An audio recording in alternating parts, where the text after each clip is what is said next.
கதை புத்தகம், ஒரு கவிதை புத்தகம். அது இல்லாமல் நான் பர்சனலாக ஒரு புக் ஒன்று எழுதிட்டுருக்கிறேன்.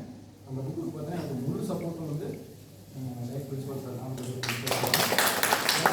ஒரு ஓவியனாக நாமக்கல் மாவட்டத்தில் ஒரு அரசுப்பள்ளியில் ஒரு ஓவியனாக இருந்த ஒரு 8 பீரியடுக்குள்ள அடக்கப்பட்ட ஆசிரியர் வந்து பார்த்தீங்கன்னா இன்றைக்கி ஒரு அது எப்படின்னா எனக்கு சொல்கிறதுக்கே வார்த்தைகள் வரல. அந்த அளவுக்கு மிகச்சிறந்த ஒரு படைப்பாளியாக எங்கள் வெளியுறவுக்கு காட்டணும்னு நினச்சேன் முதல்வருக்கு வந்து நான் முதல்ல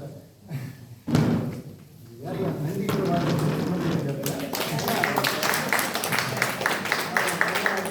ஸ்டேட் அவார்டு வாங்க போய் அங்கே போய் ஸ்டேட் அவார்டு கலைவாணர் வாங்கும்போது அந்த ஃபோட்டோ டிவியில் வரப்போது பார்க்கும்போது கூட எனக்கு அந்தளவுக்கு மகிழ்ச்சி இல்லை. ஏன்னா எங்களுடைய பணி எனக்காக செய்யும்போது அதில் வந்து எனக்கு அந்தளவுக்கு பெரிய திருப்தியும் கிடையாது.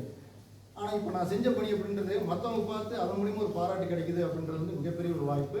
அந்த வாய்ப்புனால எனக்கு கிடைச்சது தான் வந்து பார்த்தா இந்த டும்டும் யானை அப்படின்ற ஒரு கவிதை புத்தகம். இதில் 50 கவிதை இருக்குது.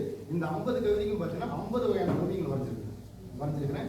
இந்த 50 வகையான ஓவியங்கள் பார்த்தீங்கன்னா நாமக்கல் மோங்கல் மாடல் அரசு மேல்நிலைப் பள்ளியினுடைய முதுகலை தமிழாசிரியர் வீரராகவன் செங்காந்தல் வீரராகவன் அப்படின்றவர் கிட்டத்தட்ட நிறைய அவார்ட் பண்ணியிருக்காரு. அவர் வந்து இந்த கவிதை எழுதியிருக்காரு. இந்த நூலுக்கு வந்து பார்த்தீங்கன்னா நான் ஃப்ரீயாக தான் எல்லா ஊரும் வாங்கி வந்திருக்கிறேன். இந்த நூல் வந்து எங்களுக்கு அதிகமாக கிடைக்கப்பெறல. ஒரு 20 புக்கு மட்டும் வந்துச்சு.